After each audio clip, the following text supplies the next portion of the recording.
Thank you, Gil. First of all, Gil, I want to congratulate you on such an amazing event. There are more people here than at most state conventions of the Libertarian Party. This is really a successful. Congratulations. Yeah. Jacob G. Hornberger is the founder and president of the Future of Freedom Foundation. The FFF is a nonprofit libertarian foundation based in Fairfax, Virginia, and it was founded in 1989. It advances the libertarian philosophy by its words, quote, I need more light here. Providing the uncompromising moral and economic case for individual liberty, free markets, private property, and a limited government. It publishes a monthly magazine, The Future of Freedom, and it is on the internet. It has a daily email. They do radio interviews. They have their own presentations. They have a column that's published in 800 newspapers all over the country. And they do face-to-face meetings, and they publish books. Jacob Hornberger was born in Laredo, and he received his BA in economics from the Virginia Military Institute and a law degree from the University of Texas. He was a trial attorney for 12 years in Texas. He was an adjunct professor at the University of Dallas, where he taught law and economics. My fellow libertarians, it is a privilege to introduce the president of the Future of Freedom Foundation, Jacob Hornberger. Thank you. Thank you very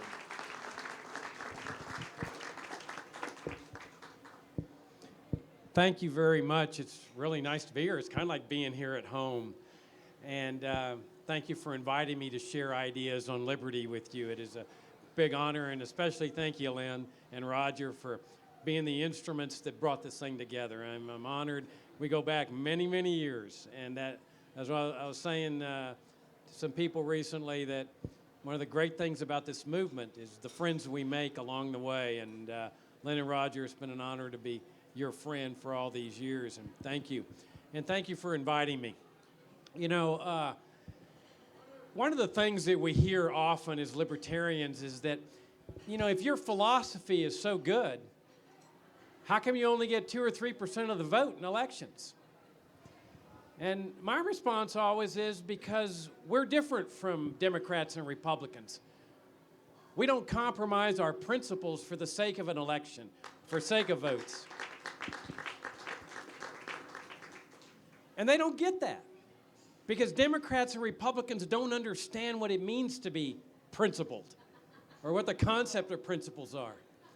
When I first started the Future of Freedom Foundation, my very first donor was a wealthy libertarian out of Ohio. And he used to tell me that whenever he got fundraising letters from Democrats and Republicans, he would say, I will consider making a donation to your campaign, but I want to first receive from you a statement of your principles. And he said he would never hear from them again. And it's not even any more fundraising because they didn't know what he was talking about. They had no conception of what a statement of principles means. And in the first couple of years that FFA was founded, one day I got a telephone call from a guy named Bill Evers from California. And yeah, Jeffrey and Neil, Jeffrey and Nancy are nodding their heads here. That Evers calls me up and says, I'd like you to serve on the platform committee of the National Libertarian Party. My response was, no way. I didn't know that much about the party. And I said, look, Bill, here at FFF, we're strictly committed to principles. And I'm not interested in working on a document. Thank you for asking me, but it's a watered down, reach out to the electorate, say whatever they want to say. Not interested in that. And he says, have you ever read the platform? And I said, no, I don't need to. It's a political party. I know what it's going to say. He says, let me send you a copy. He sends me a copy of the platform. I read through it.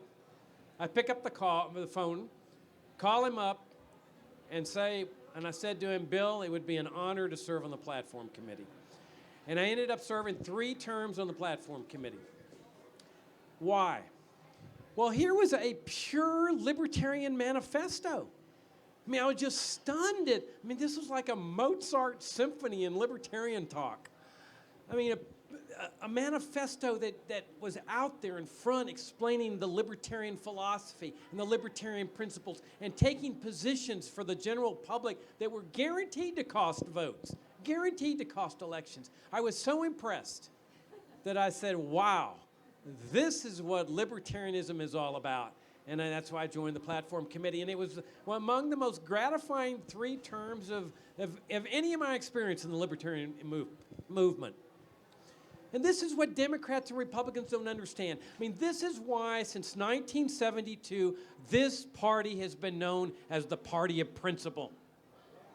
Okay? And that's not a name that you can put on the Democratic or Republican Party. And I say party because it is a party. It's one party. It's the statist party divided into 2 wings, the Democrats and the Republicans. There's not a dime's worth of difference between them. They believe in the welfare warfare state, and all they're doing is fighting amongst each other for the right to go in there and run it, and run the levers of power in the welfare warfare state.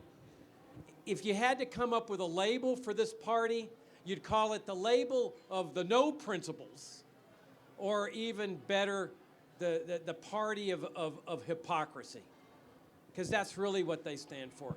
I mean, if you take, for example, the central principle of libertarianism, the non-aggression principle. So we call it. What does that mean? All it means is that we don't believe in the initiation of force. What does that mean? Well, it means that we don't believe in things like murder and rape and stealing and burglary and fraud and things where you initiate force against another human being. That's our core principle. Very simple, right? I mean, even Democrats and Republicans would say, hey, I go along with that, man. I must be a libertarian, right? Except for one thing. That as soon as you get into the political process, into the nature of government, majority rule, their principles go out the window. And they have this moral blind spot. You see, they turn to government, to majority rule, to take what doesn't belong to them through the Internal Revenue Service, through the income tax. They do what they would condemn a private person from doing. I mean, if I come in here and take $10,000 from you and rob you, and I use it to go take it, I take it to every poor person in San Antonio, and I say, here's $1 each. I mean, you'd say I'm a thief. And Democrats and Republicans say, Jacob, you're a thief. If you're going to help the poor, do it with your own money. Don't take it from money that doesn't belong to you. Because it's wrong to take what doesn't belong to you. But as soon as it's put up into the governmental process, they have a moral blind spot. All of a sudden, now when we have Social Security and Medicare and Medicaid and farm subsidies and education grants and aid to dictators around the world, all of a sudden, Jacob, this shows you that we're a good, caring, compassionate people. You see, the principles go out the window. In fact, they go even further. They say it's okay because we're forcing people to be good and caring. And the Christian state, I really get a big kick out of the Christian status among Democrats and Republicans. You know, because they'll go to church on Sunday and they'll sit there and talk about how great free will is and what a great gift God gave them in terms of free will. And then they'll go the rest of the week and say, well, of course people should be forced to care for the poor and honor their mother and father through the process of Social Security or Medicaid or Medicaid. Because you see, what their concept is that people are too bad. You can't leave them free to make these choices on their own because they won't help the poor. They won't take care of their parents. They got to be forced to do it. You see, in their concept, in the Christian status concept, God just made a mistake. You see, I mean, everybody makes mistakes, right? And their belief is that so does God. That by vesting man with free will, if God had known that man was going to be so bad and turn his back on the poor and turn his back on his parents, turning back, that he would have never vested man with free will. And so we're going to correct God's mistake. We're going to turn to the state, Caesar, to fix the mistake by forcing people to do good. And so you have this huge apparatus of coercion, of the initiation of force. And if you don't believe it's force, try not paying your income taxes. Find out. You will find yourself in a federal penitentiary. That's what force is all about. We libertarians, we believe in the separation of charity and the state. We don't believe that it's a proper role of government to force people to be good and caring. We believe that everyone should be free to keep everything they earn and decide what to do with it. When you go through a grocery store line and the cashier says, want to donate $1 to such and such charity, you have a right to say yes or no. That's what freedom is all about, across the board. That freedom to decide what to do with your own money is not subject to majority vote, any more than whether you should go to church or not. This is what Democrats and Republicans don't understand. They don't understand that concept of freedom. And what they turn to us and say is, oh, Jacob, you libertarians are utopians. You just have this dream world, these ideals that are not practical. You could never achieve such a thing. Oh, really? Doesn't utopia mean a society that's unachievable?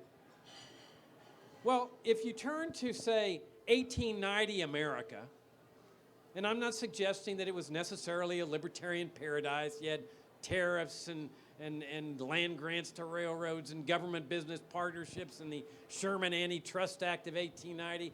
But I'll tell you what they didn't have. These people, the American people from 1787 to the turn of the 20th century, they hated and despised everything Democrats and Republicans today stand for. Everything. Imagine a society where there was no income tax, no IRS, for more than 100 years.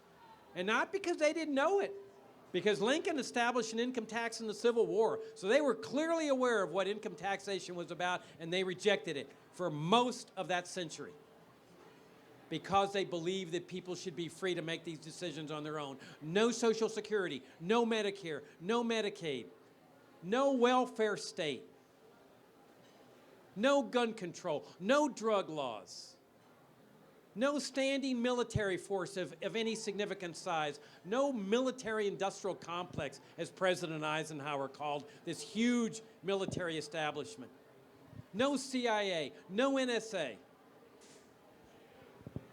no immigration controls. This is the most unusual society in history. No Federal Reserve System, no paper money. Gold and silver coins were the established official money under the Constitution. It's the most unusual society in history. Don't tell me that it's utopia. They proved that you can have this kind of society. And so the big revolution in the welfare state came about in the 1930s under the Franklin Roosevelt administration. And it is this plunder system, this system of initiation of force, coercion, that Democrats and Republicans have brought us. If you look at, for example, the drug war, you couldn't find a better example of the violations of this libertarian non-aggression principle than the drug war, the principles of liberty. There's a reason why our American ancestors rejected the drug war, because they believed in liberty. Imagine putting somebody into jail for doing nothing more than, at worst, engaging in self-destructive behavior. Sitting in the privacy of your own home, whether it's drinking alcohol or smoking cigarettes or eating fatty foods or eating white sugar or snorting cocaine or smoking dope, what business is that of government? And you see, that's the question we ask that Democrats and Republicans never ask. What should be the role of government in a free society? They just automatically assume it's the role of government to do whatever it wants, that there should be no limits on the power of government. We ask the critical question. What business of government is to put a person in jail for 10, 20, 30 years, even one day, for engaging in purely peaceful behavior? And that's another one of our principles. Anything that's peaceful. even when it's irresponsible, even when it's immoral, whether it's adultery or coveting or taking the Lord's name in vain or erecting idols or ingesting harmful substances, it's no business of Caesar. That's what free will is all about. And it's the role of government to protect the exercise of choices. I mean, even in North Korea, China, Vietnam, Cuba, people are free by the measurement that Democrats and Republicans use. You're free to do whatever you want in those countries as long as you do the right thing. That's not what freedom is. Freedom is the right to do the wrong thing as long as your conduct is peaceful. And you know, they don't take responsibility for the consequences of the drug war. They preach individual responsibility, especially conservatives.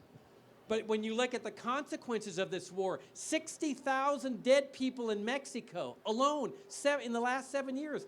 That's more men that were killed in the Vietnam War, American men. 60,000 dead people, not because of drugs, because of the drug war. And when you ask any drug war proponent, will you take responsibility? Oh, no, no, no. Judge me by my good intentions. I want to be judged by my good intentions.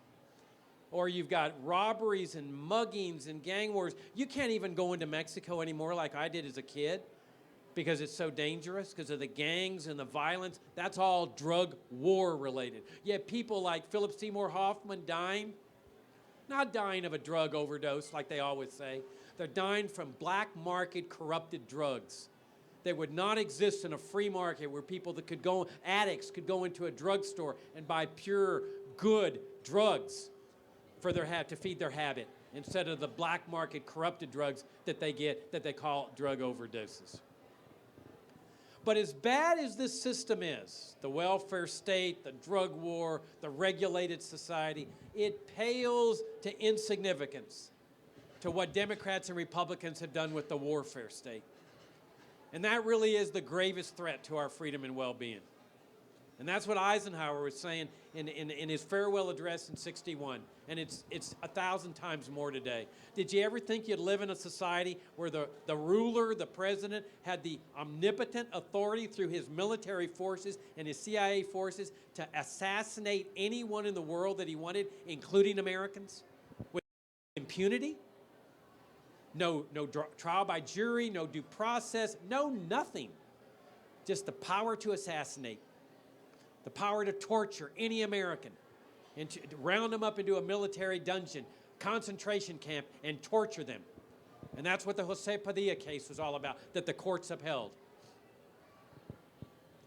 I'll tell you one thing, if our American ancestors knew in 1787 that the Constitution was going to bring into existence this type of government, they never would have approved the Constitution. There's no way. We'd still be operating under the Articles of Confederation, which would have been a heck of a good deal because under the Articles of Confederation, the federal government didn't even have the power to tax. But you've got this warfare state that is stirring up all the trouble. This is the root of all the troubles that the United States is suffering with respect to terrorism, the people hating America. And let me digress for a second and talk about another socialist program, because that's what all these welfare state programs are. They're socialist programs. But let me talk about the big one, and that's public schooling, government schooling. I mean, this is your classic example of a socialist program. You've got government commissars at a local level, school district, state level, State Board of Education, national level, Department of Education, planning in a top-down fashion the educational decisions of multitudes of children. It's no different from central planning in the Soviet Union for the production of shoes. And so the results are the same, huge mess. But let me tell you something about public schooling. It's not about education. That's what they tell you, that you're bringing your kids into the system to be educated. There's a reason why governments take control over education all over the world. North Korea, Cuba, China, everywhere.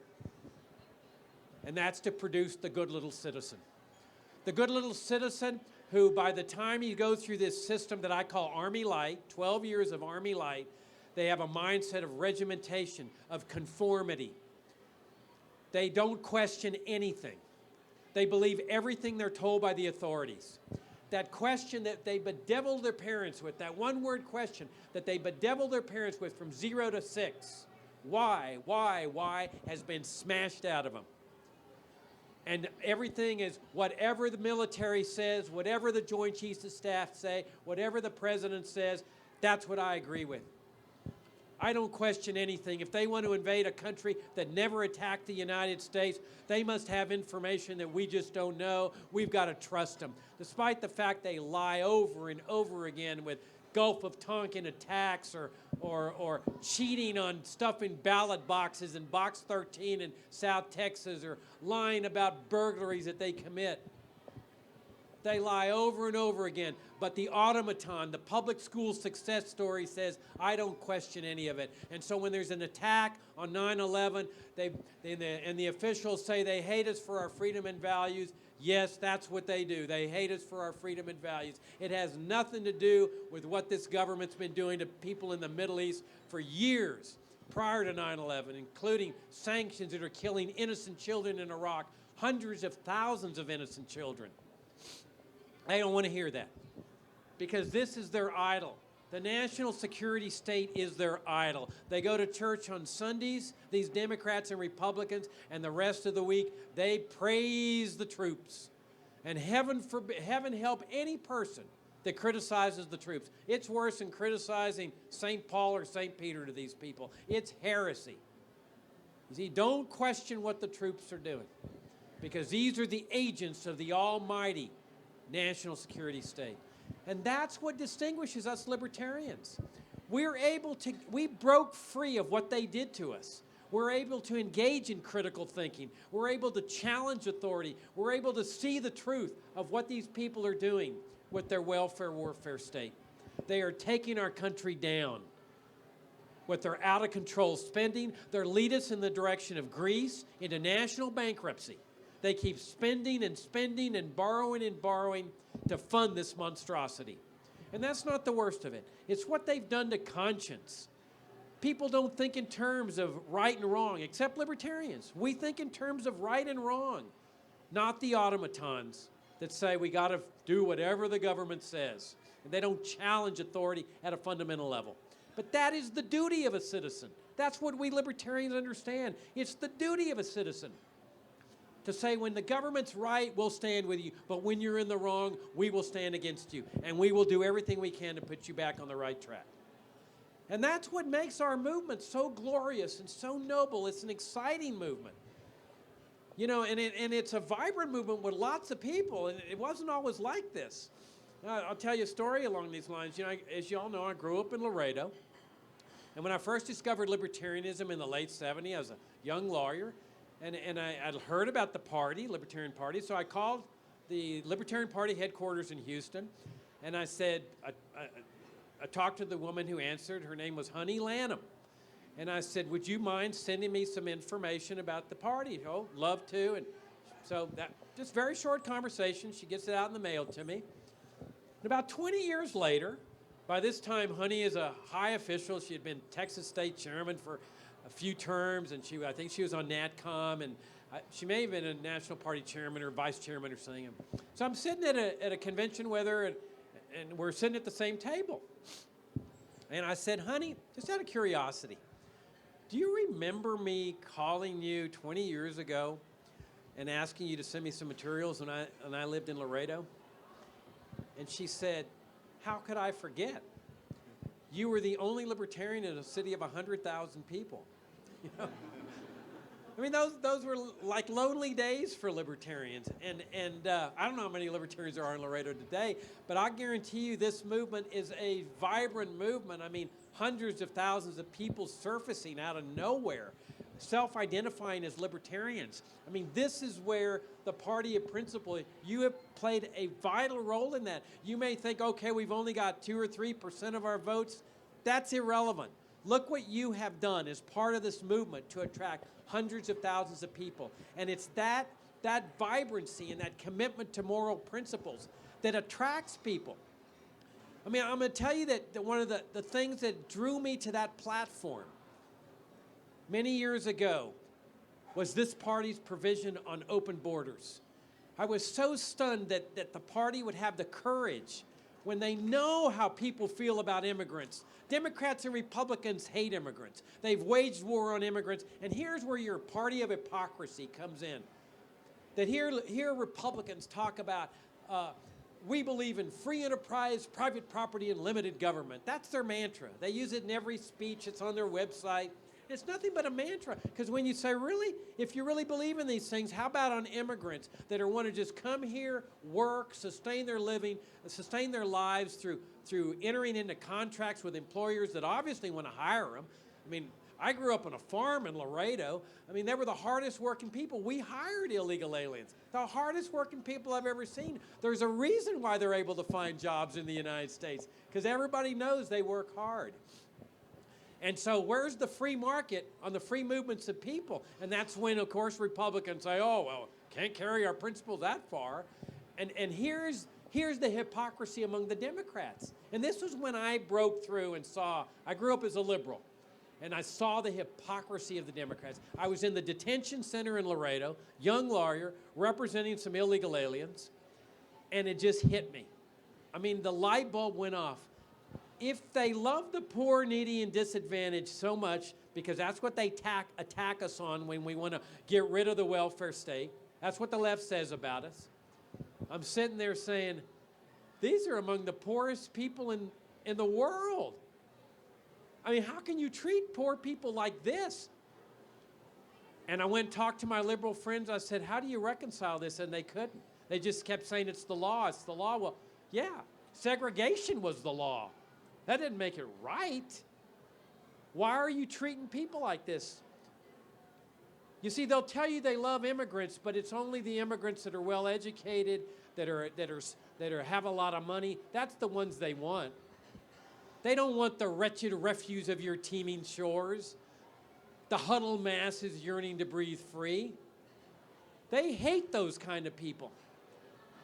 And they'll go to church and talk about loving thy neighbor as thyself and proclaim what a beautiful little saying this is that Jesus had, while they're jailing people for doing nothing more than wanting to improve their life and sustain their life. Or they'll say, well, they're coming on welfare. Well, then why don't you devote your life to getting rid of the evil of the welfare state rather than devoting your life hurting people who are exercising nothing but God-given rights, the kind of rights that were in the Declaration of Independence. And that's what distinguishes us. That's what makes you the party of principle. Because you stand for what's right regardless of what the electoral results are. And that's what's going to win us this battle. That's what draws people to you. All the great achievements of liberty, freedom of religion, freedom of the press, habeas corpus, due process of law, Magna Carta, the petition of right, they've all been achieved by an infinitesimally tiny minority of people. People of principle that all of a sudden start drawing more and more people, and they reach a critical mass, and all of a sudden that shift comes. A sudden shift, like the Berlin Wall type of shift that takes everybody by surprise. That's what's going to happen. And I don't know how it's going to manifest itself. It may manifest itself with libertarians getting elected, but it might not. But we've always got to remember that the election, the running for office, this is not our end, as it is with Democrats and Republicans. It is our means. It is our means to achieve the free society. If you maintain your principles, and you need to do that, you cannot afford to become like them. You cannot water down your principles for the sake of getting elected or getting political power. If you do that, if you retain your principles, you keep being the party of principle. If this movement continues to be committed to principles, I have absolutely no doubts in the near term that we very well may see a lot sooner than you think the libertarians leading this country out of the darkness of this statist morass that the Democrats and Republicans have plunged our nation, lead not only our nation out of this statist morass, we're going to lead the world out of it. Thank you very much.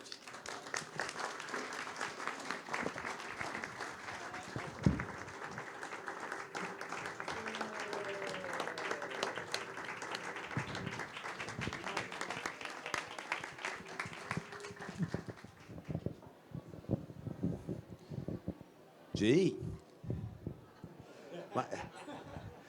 My younger son once asked me, I love to sit around and talk philosophy and history and science and stuff with him, and he's a very smart kid, but one night after we were having dinner and me doing this, there was a moment of silence. He says, Dad, is libertarianism your religion? And I feel like I have just been to a revival movement. Hallelujah, brother. That is very well said.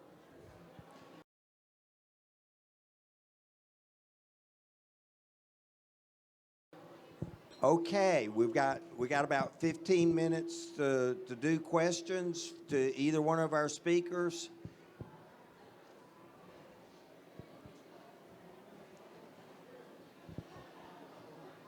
Well, Jacob, I want to ask you first. Why did you form the Future Freedom Foundation as opposed to just being a Libertarian Party activist? What is your rationale for a think tank? Yeah, that's a good question because, as you all know, this may come as a surprise to Libertarian Party members, but the movement's much bigger than just the party, guys. I know you all know that. But you got to find what you like to do, what your passion in life is, and I've participated in the party, and I was very active at a time. But I just learned that what I love to do is the educational aspect, the dealing with ideas only that are not mixed up with the political stuff. I mean, as y'all know, when you get into politics, there's a lot of negative energy too. Fights and arguments and stuff and strategizing and stuff. And people love that. I mean, people that are in the party love that. And I found that I just wasn't very good at that. And so I finally decided, I don't know, about 10 years or so ago, I said, I'm going to stick where I really know what I'm doing, advancing liberty through articles and speeches, and where the energy is entirely positive. And, well, not entirely positive. We get attacked all the time by the statists. But it's what I love to do, and I know you guys love to do the politics side, so it's great. I mean, it's a division of labor, and then we have cross things where, like, I get to come and talk to you guys and preach to the choir essentially, and but that's why I did it. I mean, that's why people are at the Cato Institute and Reason and the Mises Institute. Is that there's just some of us that find it we're better off in the division of labor doing that, the educational task, as compared to the political task. But we're all important in this thing. I mean, you guys, what you do is vitally important because you're kind of the public face of the movement. I mean, you're the ones that people see. Your candidacies are out there. The media's covering you and stuff. So in a sense, you're kind of like the most important part of the movement. We're like the support element. But it all fits together. We're all working in this thing to the same end, and that's the free society.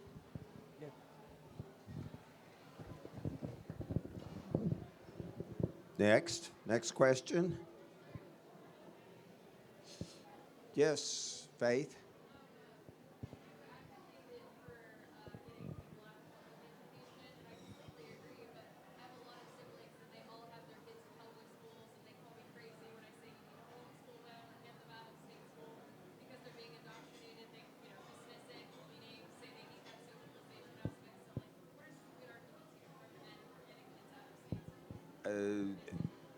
Could you hear enough to? Yeah, what she's saying is that, hey, look, there's a lot of people in public schools. They got their kids in public schools. And what interesting thing about public schooling, it seems like everybody's always happy with their school. It's all the other schools where the mess is taking place. So how do you convince people to abandon a system that they all grew up in? And is that essentially your question? Yeah, it's on methodology. How do we convince people that this is such a bad system, especially when they're products of it? I mean, one of the things I often say is, why can't you have parents deciding the educational decisions of their children, and the statists will come back, well, parents are incompetent to do that. And I say, oh, really? Well, why is that, since they all are graduates of the public school system? Wouldn't you, like, if they're not competent, why would you want to repeat the process? But really, your question goes much deeper to that. It's what about people generally on libertarianism? The 25 years I've been doing this, I've finally concluded that you can't convert people. It's impossible to convert people. And I've essentially given up. You know, there's just, I mean, I have fun with it. Sometimes I get in arguments with people, but people have to convert themselves. And if you did a survey here, like in this room, my hunch is that most people discovered libertarianism inadvertently. It wasn't because somebody was trying to convert them. And they just, hey, I heard about this, or I saw Ron Paul, or I heard about a Libertarian Party meeting, and then all of a sudden they say, I want to seek the truth. I want to seek something. And I think what we're doing is we're not converting people. It's not going to work. You don't worry about converting people. What we're trying to do is essentially find people that are libertarians to develop this group that's developing to the critical mass. And this is really how a philosophy of a firm changes. A few people start talking about a particular philosophy of management.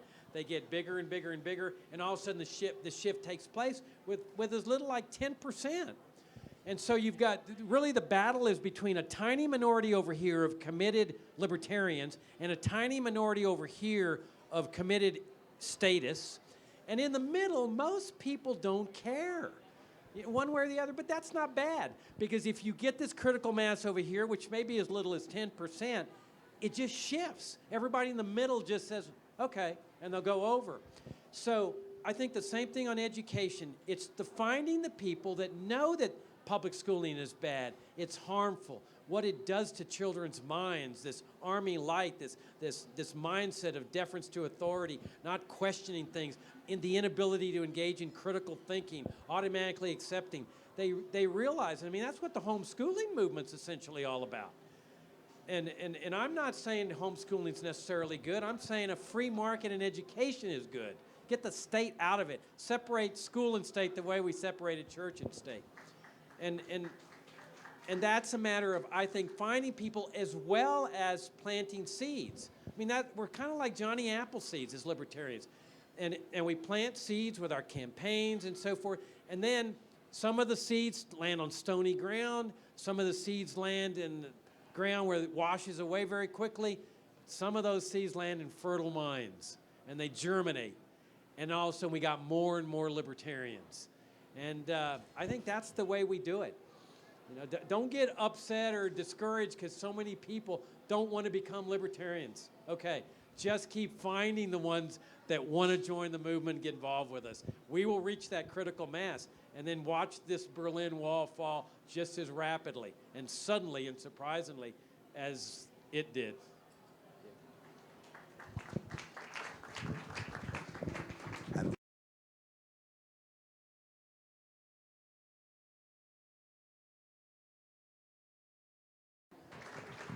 I would also like to invite you to, I think, what is very well might be one of the most exciting programs, if not the most exciting programs, that the Future of Freedom Foundation has ever put on.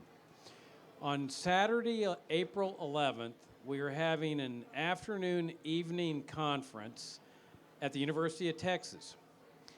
And our speakers, we have 3 speakers. I'm going to be the moderator, but we have 3 speakers.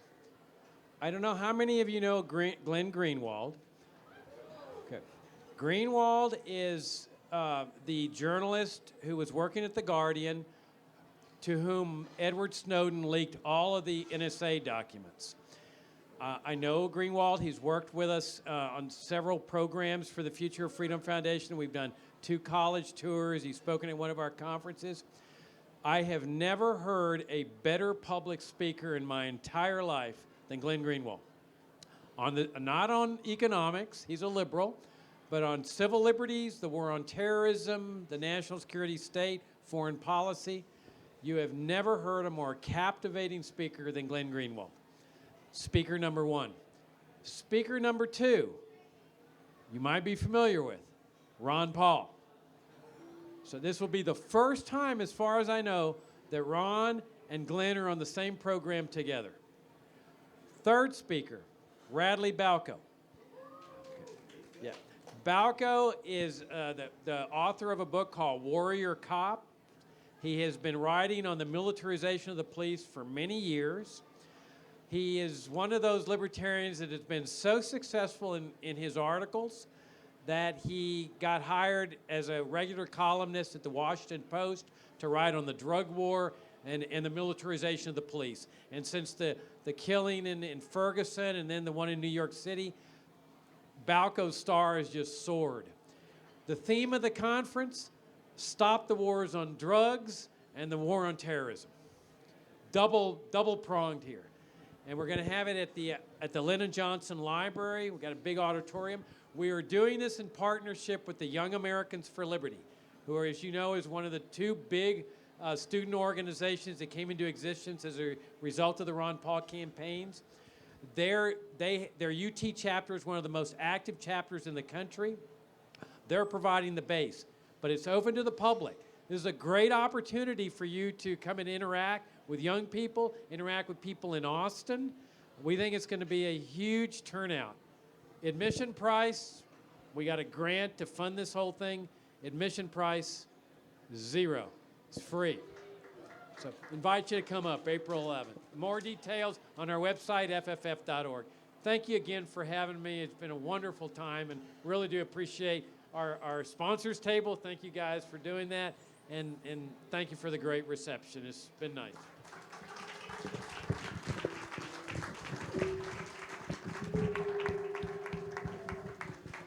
All right, we are done. I actually promised the restaurant they could have this room back at 9 o'clock. So let's go to the bar and drink like crazy.